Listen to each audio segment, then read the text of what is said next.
बहुत लोग ऐसे होते हैं जो इंट्यूशंस और फियर्स में कंफ्यूज कर जाते हैं। वो अपने डरों को, अपने फियर्स को अपने इंट्यूशन समझने लगते हैं। फॉर एग्जाम्पल, मान लीजिए किसी इंसान का एक ब्रेकअप हुआ 2 साल पहले, 3 साल पहले।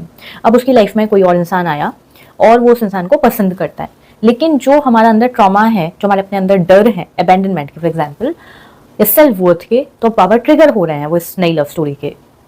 अब जो ये एक नया इंसान आया है और जो पीछे एक लव स्टोरी थी, अब उससे एक डर बैठ गया, एक ट्रॉमा बैठ गया। अब इस नए इंसान ने आके वो ट्रिगर करना शुरू किया। तो अब जो फियर बेस्ड माइंड होगा वो ये बोलेगा इसमें मत जाओ, इस पर्टिकुलर सिचुएशन में मत जाओ, जो पास्ट है वो रिपीट होगा, क्योंकि पास्ट में ऐसा हुआ था। तो अब वापस से प्रेजेंट में ये हो सकता है, तुम्हें दिक्कत होगी, फालतू ड्रामा होगा, do not enter, this is fear. लेकिन लोग क्या समझते हैं कि मुझे अंदर से ऐसा महसूस हो रहा है कि मुझे अब वापस से ये नहीं करना चाहिए। That is not intuition. लोग समझते हैं कि इंट्यूशन आ रहा है, कि ये इंटेलिजेंस है, लेकिन ये ट्रॉमा बोल रहा है, ये फियर्स बोल रहे हैं। और ये जो नया इंसान भेजा गया है, फॉर एग्जाम्पल, हो सकता है ये इसको ट्रिगर करने के लिए और हील करने के लिए भेजा गया हो। May be this is a healing process that is going on.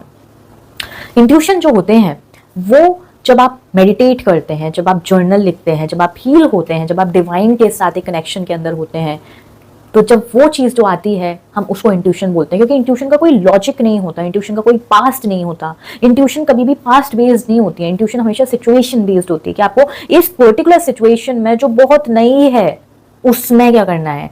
आप ध्यान से देखेंगे तो सब कुछ बदल गया है, कहानी सेम नहीं है, कहानी के किरदार सेम नहीं है। इसलिए इंट्यूशन हमेशा सिचुएशन बेस्ड होती है। आप मेडिटेटिव होते हैं, आप डिवाइन के साथ कनेक्शन में होते हैं, तो आपको समझ में आता है। लेकिन फियर जो होता है वो हमेशा आप कोई ना कोई लॉजिक निकाल के ला सकते हैं, क्योंकि पहले कुछ हुआ है, कोई सिचुएशन ऑलमोस्ट सिमिलर सी ऐसी हुई है, ऐसा कुछ पीछे हो रखा है। आपकी बॉडी, आपका ट्रॉमा, आपका जो स्टोर्ड बॉडी के रिएक्शंस हैं वो सब ट्रिगर होके बाहर आते हैं। But that is fear, that is not intuition, that is not healing.